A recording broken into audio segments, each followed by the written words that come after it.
up, everybody? Welcome to the Real Squad. Today we got Bel Air episode 5. I did 1 through 4 all together. I was thinking I was gonna do the rest of the episodes like that, but episode 5 was pretty spicy, so I'm like, let me go ahead and give this episode its own review and to see where everybody's head is at with the show. Because right now I'm more on the side. I think I really like this show. I think I like it. But like I said, it's in the middle of it, so we'll see. But let's get into it. This is episode 5. I'm going to do a regular review in the beginning.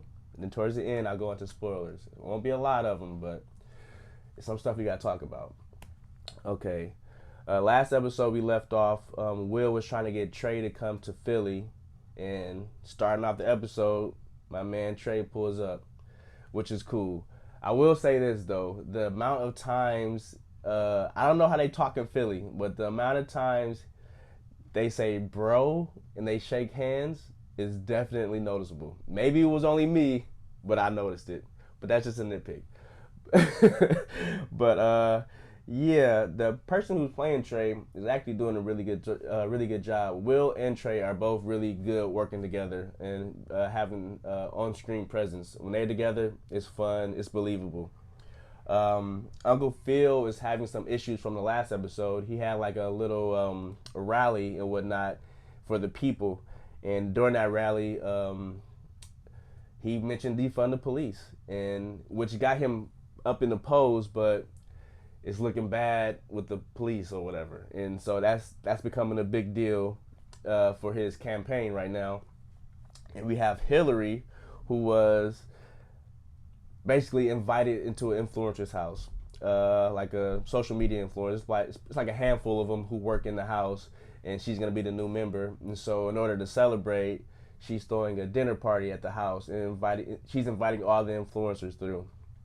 And so you get a cool scene where Will and Trey get dressed up. Everybody gets dressed up. And real quick mention, Hillary be swagging out on this thing. She for sure the queen of Bel Air. Like, it's crazy. She killing it. But yeah, the party is going well. She has like hidden cameras set up everywhere, so she can catch people like in the moment of enjoying the party and whatnot. You know how influencers do it. She's probably gonna post it everywhere. But then you get a little dramatic moment. You know, my man Trey been drinking. Don't nobody really know why Will is out here. I mean, there's like the surface level story, like he got into some trouble, but he just came out here for better education. That's like the surface level story, but nobody knows the exact details except for like Uncle Phil, Aunt Viv, Will, and Will's mom.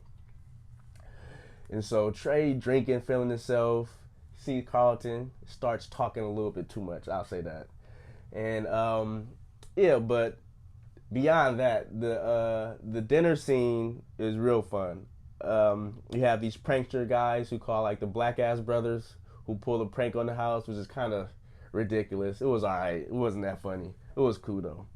But throughout the show, you can see how Will is getting more comfortable in Bel Air, and we already know he has been. He's been bonding with Hillary, Lisa, Aunt Viv, and Uncle Phil, like a lot. So in the beginning, yeah, it seemed like he was ready to get back to Philly, but now he's starting to feel the water out, and he's getting real comfortable. And I think Trey is noticing that, and that is causing a rift between the friendship.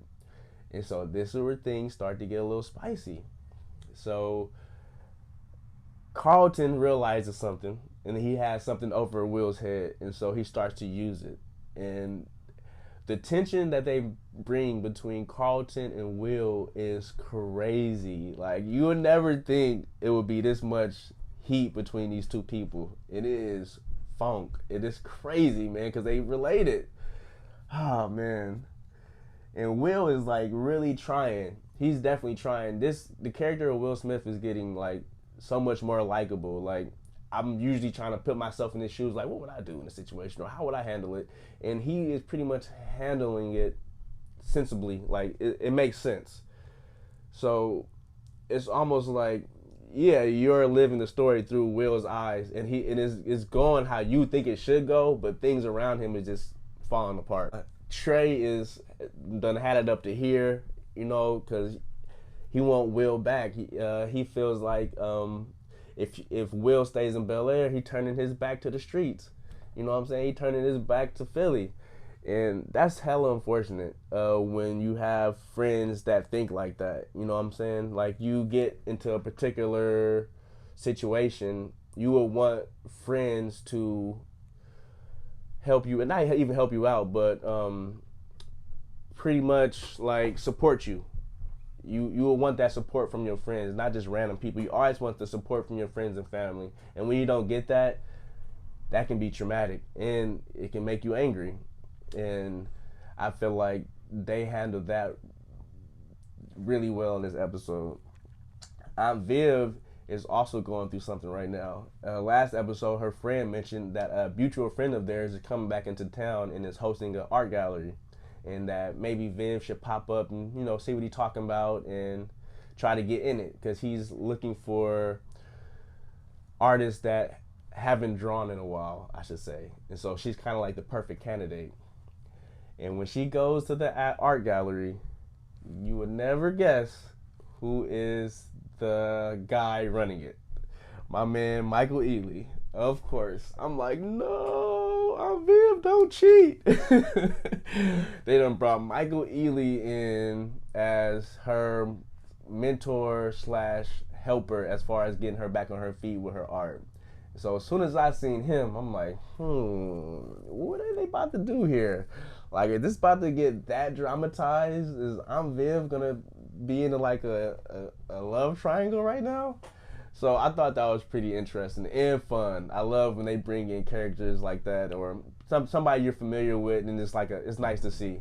And also my man Dwayne Martin is in here as the campaign manager for Uncle Phil. So it's nice to see him too. All these familiar faces just popping up. It's really nice. It's really nice. But yeah, that's just a surface level review. Now, real quick, I'm gonna get into some spoilers. So if you haven't seen the episode, probably stop watching now. I give you 3 seconds. 2, 1. Spoiler time. This man Trey told Carlton the whole story while he was drunk at the dinner.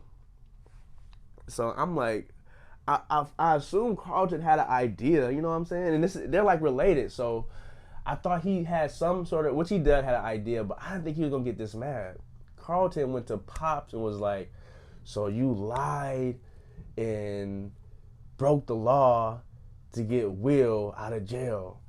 And he's like, well, yeah, it's family, and sometimes people make mistakes, and we gotta help them up and pick them back up. Like, when you were making mistakes, we encourage you to get back up.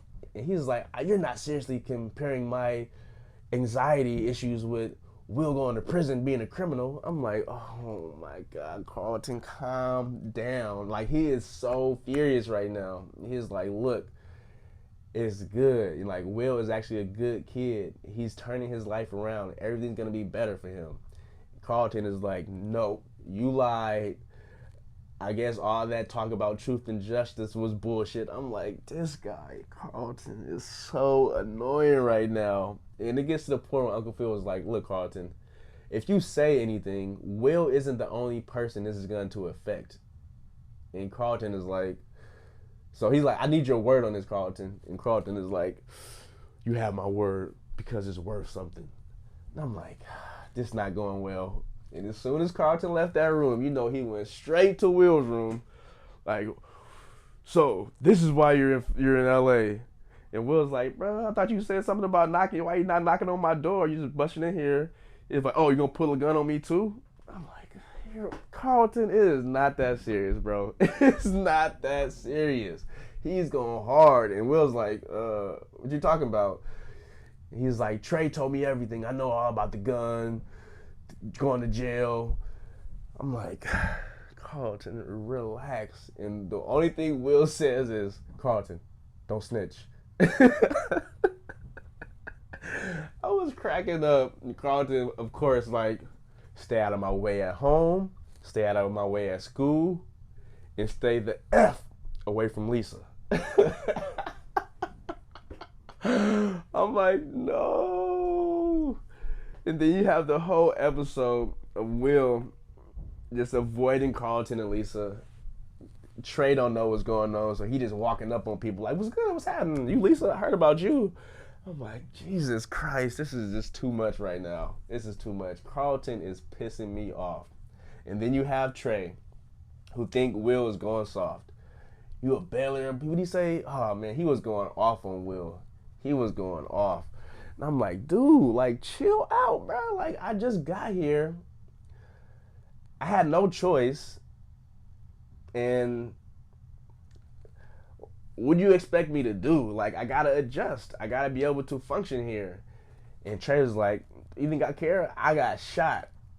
So I'm like, ooh. So like the arguments is both strong on both sides, but I get what Trey is saying, but I completely understand what Will's saying. There's nothing he could do. He's doing the right thing now. He has more opportunities here, and the world is bigger than Philly, which is like the main line in the episode. And Trey, he don't feel that, man. It's not. The world isn't bigger than Philly, and he a homebody. And so surprisingly, they have a little fight. They didn't throw no fists, but they had a little scuffle, and it ends up with Trey leaving. He bounced. He said Bel Air ain't for him, and Will stays. And you have throughout the whole episode, Will talking to Aunt Viv, and she's like, "Oh, you should stay." Then Will talking to his mom, it's like, "Oh, I mean, it's good to come back now. You don't got nothing to worry about. The dude that was trying to kill you is dead." Which brings me to my other point. There was no Jeffrey in this episode, and we know the last episode, Rashad, the dude that was looking for them, got killed. What's going on right now? Did Jeffrey go do a hit? I don't know. Did he set up a hit? I don't know, but it seems that way. So this is the story of Bel Air is a lot more broader than the Fresh Prince. I'll say that. People are doing things that are just stretching out there. Like, if Jeffrey had he definitely had a hand in this guy's death. But if he did it, because like I said, he was nowhere to be seen in this episode. So, all in all, this episode, I'll scale it. I'll give it an 8. Because, yeah, I was on the edge of my seat pretty much trying to see what was about to happen and how they're going to do this. But also kind of cringy about, how Trey and Will was talking for a minute. There was a cool scene between Hillary and Ashley that I liked a lot. With Ashley coming out of the closet pretty much to Hillary, and I just really liked that scene. That was the way they shot that was very realistic. So kudos, bravo. But definitely comment below if you guys have been watching it. Let me know what you guys think of the episode or the series so far. Is it too much? Is it boring? Is it stupid? Is it too woke? Let me know. We're here to talk. We're here to have conversations. I want to know what y'all think. But yeah, I'm liking it so far. I'm gonna finish it out. Yeah, thank you guys for coming through. It's been Real with the Real Squad. I'll have another review out later this week. There's some stuff happening. I don't want to say what I'm gonna do, but because then I might not do it. But yeah, thank you guys for coming through. I'll see y'all soon. Peace.